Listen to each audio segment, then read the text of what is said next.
Hello viewers, আসসালামু আলাইকুম। আজকে মাটির নিচ থেকে আমি গুপ্তধন বের করব। দেখুন ভিউয়ার্স, মাটির নিচ থেকে আমি কত বড় একটা মেটে আলু তুলে নিলাম। আলুর গায়ে অনেক মাটি লেগেছিল, সেটা আমি একটা ছুরির সাহায্যে এভাবে বের করে নিচ্ছিলাম।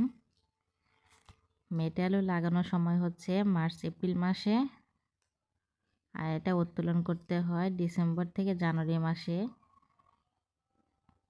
আমার এই আলুটা যদি আমি আরও কিছুদিন রেখে দিতাম তাহলে আরও অনেক বড় হয়ে যেত, কিন্তু আমি আগেই তুলে ফেলেছি।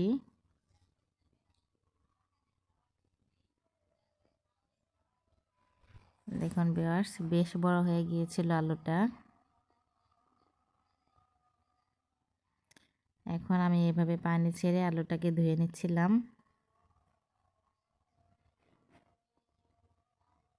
দীর্ঘদিন প্রতীক্ষার পর আমি এত বড় একটা আলু পেয়েছি। আমি এই আলুটা লাগিয়েছিলাম এপ্রিল মাসে।